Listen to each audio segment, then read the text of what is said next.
So guys, after watching training footage from Daniel Dubois and Nathan Gorman, it is apparent which way both are going and what strategies they are going to apply.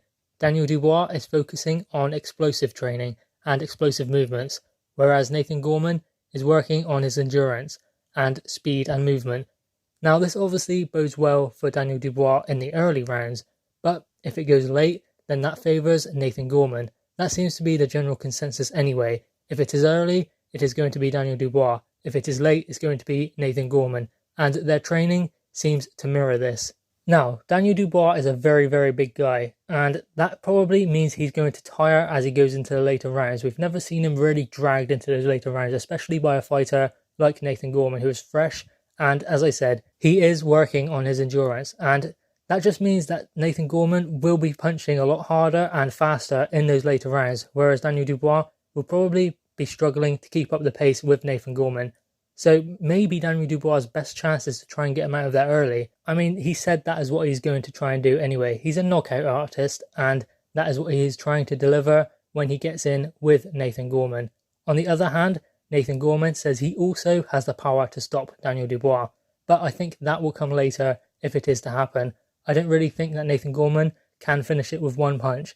But again, this is heavyweight boxing. Anything can happen, any punch can change the course of a fight.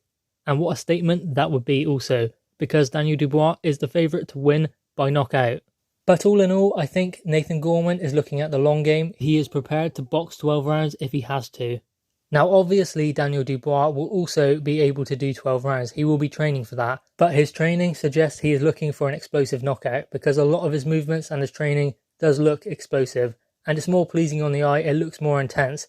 But when you look at Nathan Gorman's, it looks like he looks fast and he's moving well, but it doesn't look really that entertaining and pleasing on the eye. But it is effective. That will mean he'll be able to box 12 rounds, because he punches until he can't punch no more. Whereas Daniel Dubois is more explosive, rest, and then explosive again. Meaning that Nathan Gorman will have more endurance and be stronger going into the later rounds, because that is what he has trained specifically for. More of a boxing match rather than a brawl. But all in all, I think a lot of this fight will come down to experience.